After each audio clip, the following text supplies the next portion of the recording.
मंत्री निर्मला सीतारमण अपने कार्यकाल का 9वां बजट पेश कर रही हैं। हर साल की तरह इस साल भी वित्त मंत्री के पहनावे ने लोगों का अपने तरफ ध्यान आकर्षित किया।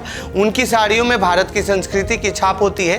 पिछली बार उन्होंने बिहार की मधुबनी हैंडलूम की साड़ी पहनी थी और बिहार के लिए बजट में खास ऐलान किया था, क्योंकि पिछले साल बिहार में विधानसभा का चुनाव था, लेकिन इस बार तमिलनाडु में विधानसभा का चुनाव होना है। ऐसे में उन्होंने इस बार बैंगनी कलर की कांजीवरम साड़ी पहन बजट पेश कर रही हैं। तो आइए जानते हैं इस रिपोर्ट में क्या है इस साड़ी को पहनने का खास संदेश, और साथ में ये भी कि कांजीवरम साड़ी क्यों है खास।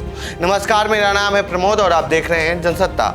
वित्त मंत्री निर्मला सीतारमण ने जो साड़ी पहन बजट पेश किया है वो खास कांजीवरम की साड़ी है। इस साड़ी में गोल्डन कलर के धागे के काम किए गए हैं। बैंगनी रंग को महिला सशक्तिकरण, गरिमा और समानता का प्रतीक माना जाता है। कांजीवरम साड़ी को खास टेक्सचर, पैटर्न और साइन के लिए जाना जाता है।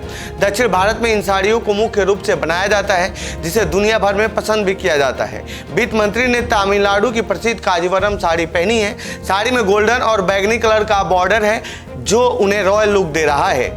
उन्होंने साड़ी के साथ पीले रंग की फुल स्लीव ब्लाउज पहना है जो उनके व्यक्तित्व को प्रभावशाली बनाता है। उन्होंने साड़ी के साथ गहरे ब्राउन कलर की शॉल की दाहिने कंधे पर रखा है। वित्त मंत्री के इस पहनावे को तमिलनाडु में होने वाले इस विधानसभा चुनाव से जोड़कर देखा जा रहा है। कांजीवरम साड़ी का क्या है इतिहास। 7वीं शताब्दी में पल्लव राजवंश के शासन काल के दौरान कांजीवरम साड़ियों को बनाने की शुरुआत हुई थी।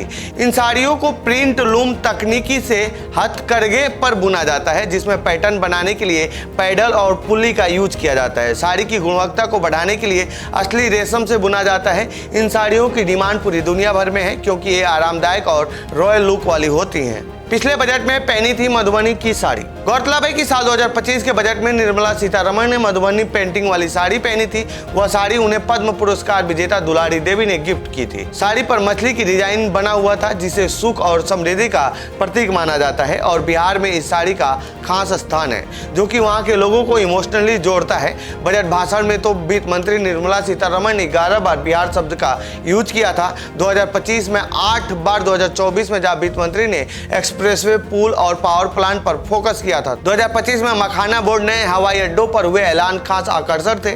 पिछले साल बिहार का चुनावी साल था और दिल्ली का विधानसभा चुनाव चल रहा था, लिहाजा सारा फोकस बिहार पर था, और वित्त मंत्री ने बजट के मंच का बिहार के लिए बखूबी इस्तेमाल भी किया था।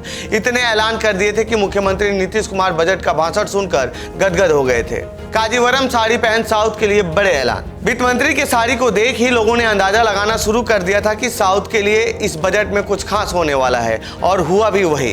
पिछली बार बिहार चुनावी राज्य था तो बिहार को मिला था। इस बार तमिलनाडु में विधानसभा चुनाव होना है तो वित्त मंत्री ने तमिलनाडु राज्य से जुड़े ऐलान किए हैं। 7 हाई स्पीड रेल कॉरिडोर का ऐलान हुआ है। इसमें से पुणे हैदराबाद बेंगलुरु, हैदराबाद चेन्नई, चेन्नई बेंगलुरु, यानी 4 साउथ राज्यों को दिया गया है। इसके अलावा दिल्ली, वाराणसी और वाराणसी सिलीगुड़ी को विकसित किए जाएंगे। सेमीकंडक्टर सेक्टर के विस्तार के लिए इंडिया सेमीकंडक्टर मिशन 2.0 इलेक्ट्रॉनिक्स घटक विनिर्माण योजना का परिव्यय बढ़ाकर 40,000 करोड़ रुपये। ओडिशा, केरल, आंध्र प्रदेश और तमिलनाडु में दुर्लभ खनिज कॉरिडोर, 3 समर्पित chemical park, high tech tool room, container और मैन्युफैक्चरिंग के लिए 10,000 करोड़ रुपये दिए गए हैं। इससे भी साउथ के राज्यों को ज्यादा फायदा होने वाला है।